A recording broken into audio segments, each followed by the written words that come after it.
अपने observational humour से comedy का खंभा गाड़ने आ रहे हैं।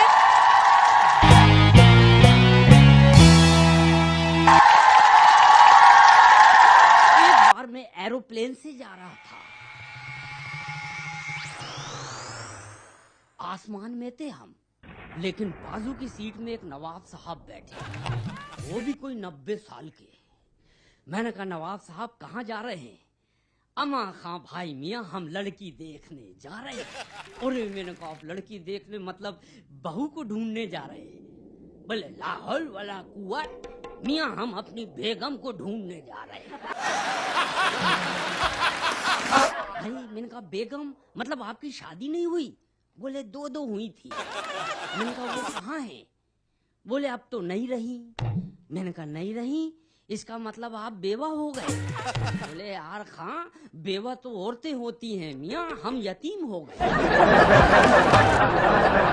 नवाब साहब, मैंने कहा, एक बात बताओ, आपकी जो पहली अहलिया थी, पहली बीवी थी, वो कैसे मरी? क्या बताएं मियाँ, वो जहर खा के मर गई। और मैंने कहा, दूसरी वाली? बोले, जहर नहीं खा रही थी। उनको नवाब साहब ने निपटा दिए। तो मैंने कहा, अब क्या इरादा है? बोले, बेटा मैं तीसरी शादी करना चाहता हूँ, कोई अच्छी सी लड़की हो तो देख। मैंने कहा, आप 90 साल के हैं, लड़की तो मिलेगी नहीं। नहीं बेटा, कोई बेवा देख दे, 90 साल की देख दे।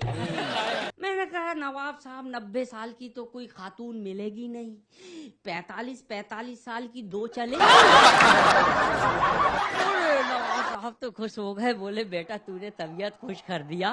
वैसे देख, एक ही से करा, कोई बेवा भलाई हो चल जाएगी। मैंने कहा, नवाब साहब ऐसी गलती मत करना, आप तो शादी कुंवारी से ही करना, 2-4 दिन में बेवा अपने आप हो जाएगा। नवाब साहब तो एरोप्लेन से ही कूद गए। आइए मैं 2 लाइन फिर बुजुर्गों पे सुनाता हूँ। कौन कहता है कि बुढ़ापे में जवानी नहीं होती, ये और बात है, उन पर किसी की मेहरबानी नहीं होती। दोस्तों, बचपन में एक बहुत प्यारा शेर सुना था। किसी शायर ने कहा, लिपट जाता हूँ माँ से, मौसी मुस्कुराती है। लिपट जाता हूँ माँ से, मौसी मुस्कुराती है। उर्दू में गजल सुनाता हूँ, हिंदी मुस्कुराती है। वैसे बहुत सारी भाषाएं हैं इस मुल्क में, लेकिन बहुत पहले एक संस्कृत भाषा बोली जाती थी। हमारी राष्ट्रीय भाषा थी संस्कृत। लोग द्वार पे लिखते थे, अतिथि देवो भवा, मेहमान भगवान के समान होता है। बाद में हिंदी आई इस मुल्क में, लोगों ने स्वागतम लिखा, लोगों ने खुश आमदीद लिखा। आपके आने से हमें खुशी हुई। फिर अंग्रेज आए, लोगों ने इंग्लिश में लिखा, वेलकम। मगर अभी कौन सा दौर आया है समझ में नहीं आता। लोग गेट पे ही लिखते हैं, कुत्तों से सावधान।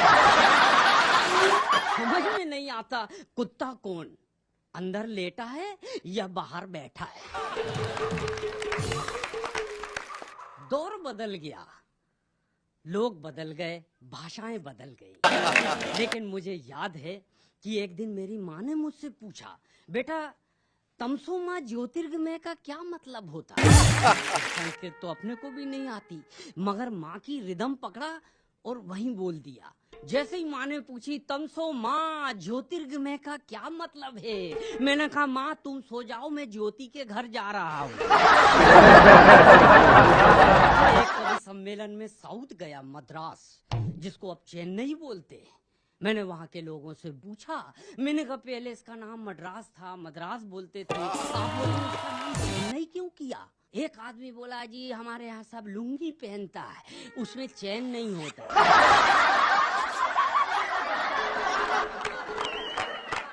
इसका नाम हमने चेन्नई रख दिए। मैंने कहा, मेरे को चैन है, तो बोले, चुपचाप सो जाओ। मगर मैं वहाँ गया था कवि सम्मेलन। ऑर्गेनाइजर ने कहा, देखो भाईजान, आपको संचालन करना है, यहाँ 9 लोग हैं, ये सब पढ़ेंगे, आप अनुवाद हिंदी में करके बताना। कितने लोग हैं? बोले 9, इसमें 8 तो हिंदी के कवि हैं, एक आड़जात है। अरे ये आड़जात क्या होता? बोले 8 हिंदी के, 1 संस्कृत का है। तो मैंने कहा मुझे क्या करना है? बोले ये संस्कृत में कविता पढ़ेगा, आप हिंदी में बताना।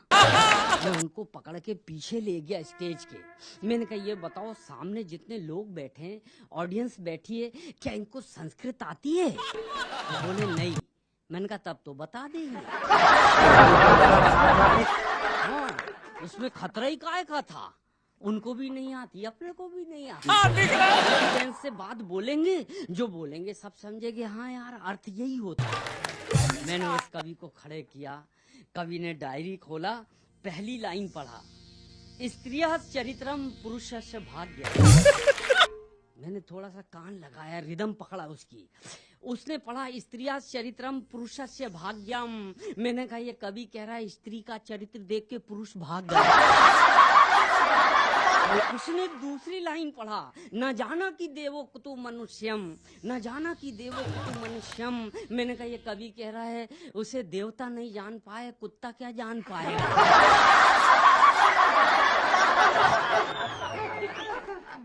तो अपन ऐसा भी काम चलाना पड़ता है, भाषाओं से हंसी आती है।